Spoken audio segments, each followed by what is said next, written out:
All right, everybody. Welcome to Classic Rewind Weekend. We have the pleasure of being here. You want to do that one? Thank you so much. With the incredible Keith Coogan. Lifetime. Thank you. I know. And you guys, you all just need to take a step back first and let everyone, there's plenty of Keith to go around. Guys, don't. Seriously, hey, you especially. That's enough of that. I know. It's exciting for me too. I know. Seriously, you have been... What's up? Good to see you again. Yeah, it's great to see you again. Thank you so much for doing this.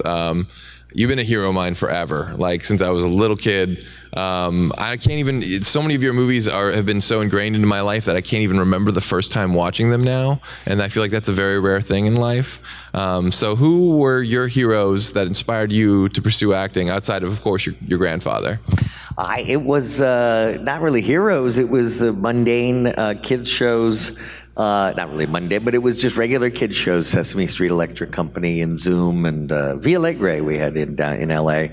And I saw kids on TV having fun, and I wanted to be having fun with the kids. And so I uttered the phrase, "I want to be on TV." And my mom, with the generational relationship with the entertainment industry, my mom was like, God damn it. So, yeah, that was the real thing. And then later, certainly inspired with like people I worked with and family into what the profession was and who had come before and what it takes to do that, how to,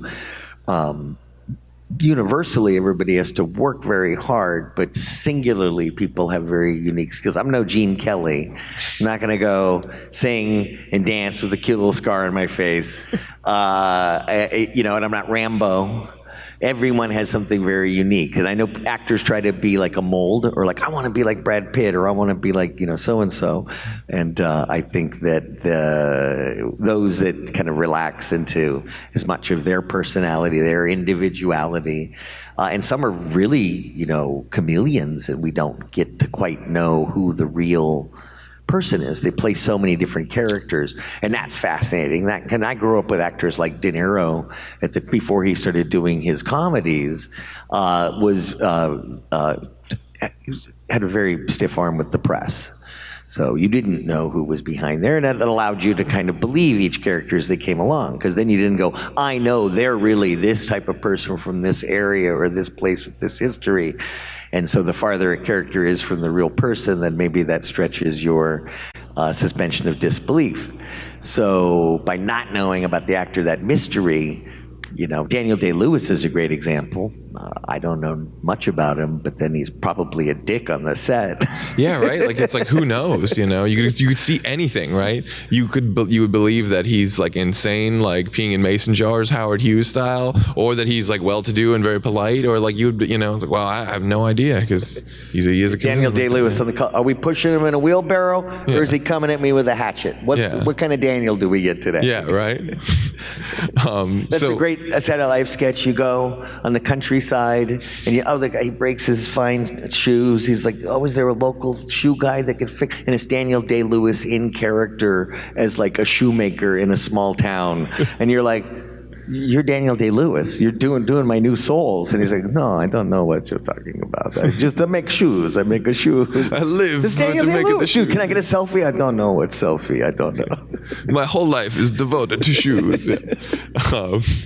So one thing I noticed in some of my research, that in your early credits, you are credited as Keith Mitchell. Yes, for 10 years. 10 years, yes, wow. Probably about 50 TV shows. Most of my television was under Keith Mitchell. Right.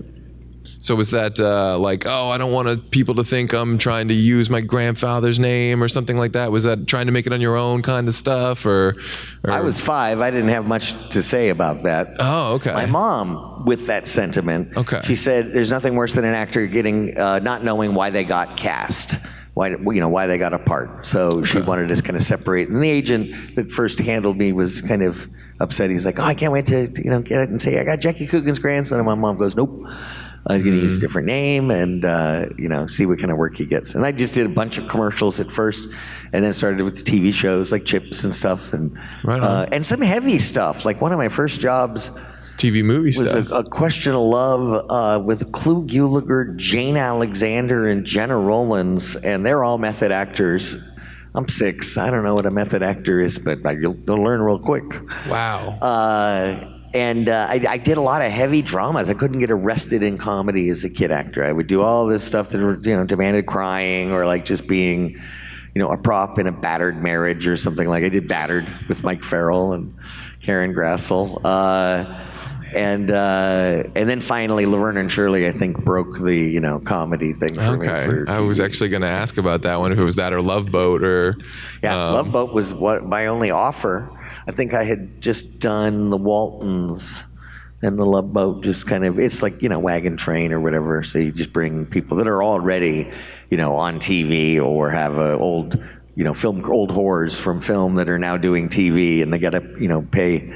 They got to make medical through SAG, so producers are nice, and they bring them onto shows like Love Boat and stuff. Oh, is that fantasy? And so that was my only offer on TV. They said, "Hey, do you want to do Love Boat?" And we're like, "Great." Everything else I had to audition for. Oh man, was Fantasy Island in that kind of exact same era? Thing? Yeah. Spelling show, and did one with Bob Denver as my dad, who wanted to be Eagle Man, which was the comic book character that I was obsessed with. And then I did one with Scott Baio, Jimmy Baio, and Jill Whalen. Also, Tracy Gold was in that one. Tracy Gold, another guest of the show. And you were on an Her dad episode was my agent at the time. Really? Yes. Oh my gosh. Barry Gold was my agent for years, on and off. Holy both cow. names. And then I had no idea her dad was her agent until I did the panel with her on Friday, her and Julie. And you were on an episode of Growing Pains, right? Yes. Me and Carol dated, and I think I was Scotty, another nerd. And we were just baffled at the behavior of Boner and Kirk, and the parents were embarrassing on that. It was the Seavers versus the Cleavers, where Annette Funicello thought that the Seavers weren't fit to be chaperones of the dance, and they're like, "Oh, we're going to chaperone the hell out of that dance," and then they had a dance off. Oh man, 50s music. It was very cool. Oh, that's great. Yeah. I love Growing Pains. They were like, Annette Funicello's coming in on the set. Craft Service is like, "Hide the GIF." Like, she just only does Skippy. I don't know what she sells. It was either or, but she did like Skippy peanut butter commercial. Get the GIF off the Craft Service table. That's classic. Oh my God. So of course, have to ask about the incredible Adventures in Babysitting. Yes. How much do you keep in touch with the cast, your castmates from that one? I know Elizabeth Shue is New Yorker. I don't think we've seen her since shooting. See Anthony Rapp, especially when he's in LA doing, big Broadway show. I think I saw him when he was doing If Then. And Maya Bruton, we're seeing now at autograph conventions. We are doing autograph conventions together. It's always great to go with Maya. Oh, man. And I think I see Vincent D'Onofrio at Rhode Island Comic Con coming up. Oh, yes. The original Thor, the real start to the Marvel Cinematic Universe.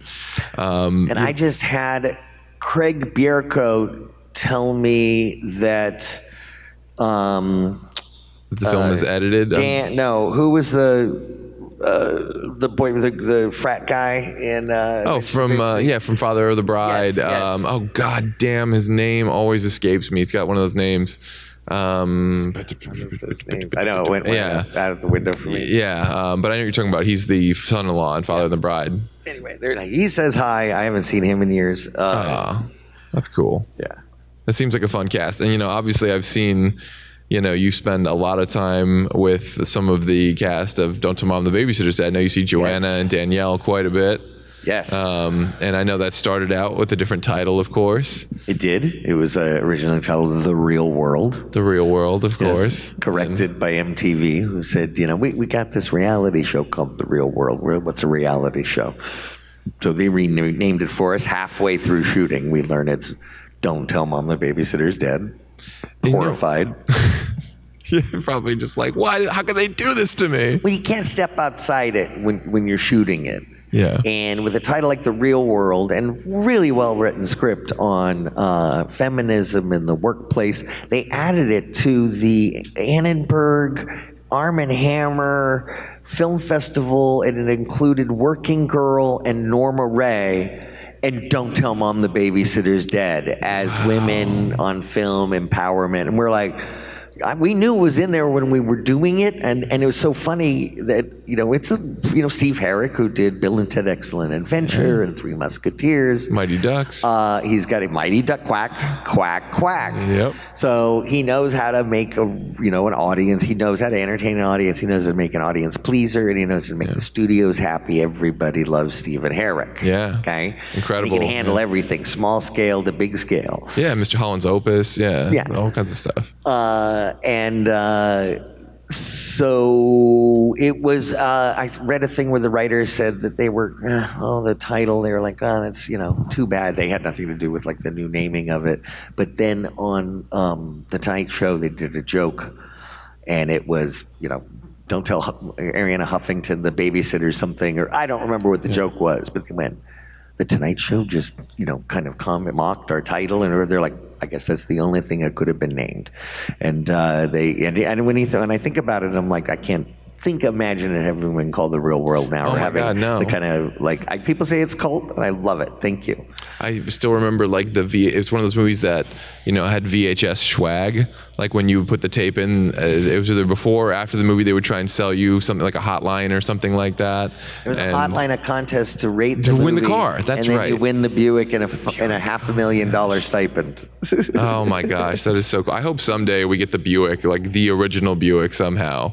We track it down. That would be very, very cool. Imagine that on this stage. It's not even our Buick. It's the old lady's. She's dead. Yeah, well, she was a great babysitter. He never met her. He ran out of the house before she ever came. So how does he know what kind of? He was a great babysitter because he never saw her. What is your theory? Is it that Kenny's room killed her, or was it just her time? Because I always say Kenny's room killed her. Kenny's room killed her. Yeah. Yeah. It's a hot box in there because he's growing weed and he's got the thing, and it's all So she opened it. It was hot in there. She sees the boobies and She gets really high. And the heavy metal in the skull and the Satan stuff, and she. That's the last time we see her alive. But at least the contact high she got took away the pain. So physically, didn't feel it. Let's get Elvis high. Yeah, Elvis, I'm gonna take you high. Good Lord, so much of art imitating life in that movie for me that, like, I was a little kid, I was, I was the kid watching TV, and then, a few years later, you're the kid getting his dog high. At any rate, one thing I just absolutely have to ask about, and not long after we did one of our early panels together, I started following you on social media, and you posted the most incredible clip. I think it's maybe my favorite Oscar clip in history, and it's the Young Stars of Tomorrow. Was that 89? Yes, it was the 89 Oscars? Okay. It coincided, Cousins had come out in February of 89. And for Valentine's Day, really a February dump by Paramount. But it was it was a sweetheart of a movie. And to promote it, I went on AM Los Angeles, and I did a little dance thingy at the intro and did the splits. And Kenny Ortega and his assistant were watching the morning. They were watching it live.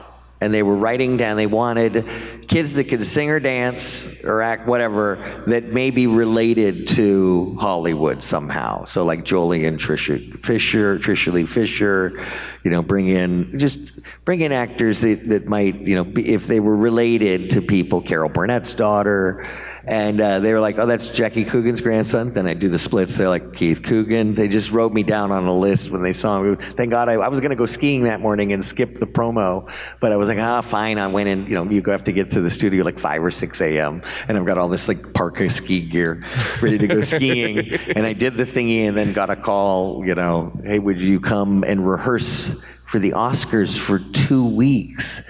With Patrick Dempsey, Christian Slater, Corey Feldman, Ricky Lake, Tracy Christine Nelson. It was Blair Underwood. It was an amazing time for all of us to hang out. And then we go to the Oscars and we do a 12-minute Oscar number live in front of Jack Nicholson and Meryl Streep. And And it was the first year they opened it up to the Soviet bloc on broadcast, so they still go, this is the first time it's being seen by 1 billion people live. I was like, no pressure. Yeah, I got this.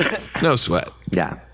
And that was a crazy, go down to the Shrine Auditorium and was on and no one knows about it or remembers it because the only other musical number that year was Snow White and Rob Lowe. And that was like the famously like, throwing tomatoes at that, that just got every bad review the next day, right? And so now people stumble across this, hallucinatory 89 number. They're like, what? That's why Alan Carr only produced for 1 year. Oh man. Wow. Well, that's one of my favorite things that's ever happened. Honestly, that's like so many of my favorite actors in one place. So, thank you so much for shedding a little bit of light on that story. And, being the small town that it is, did you know most of those guys already? You probably knew Feldman already, right? And yes. Slater and Feldman, I had just done. Had I done Book of Love yet with Trisha Lee Fisher? No, I think we did Book of Love after. I can't remember now the order. No, that came out in '90, so might have been contemporaneous. And Malibu, I think I knew a couple of them. Matt Latanzi was in my karate class. And then we're on the Oscars together. He was dating Olivia Newton-John, I think, at the time. It was it was a crazy, weird, surreal time. Oh, and Mayim Bialik was in the opening number with like Bob Hope and Lucy and Sid Charisse, and it was a weird. And there was no host that year. It was family or couples would introduce the Oscars.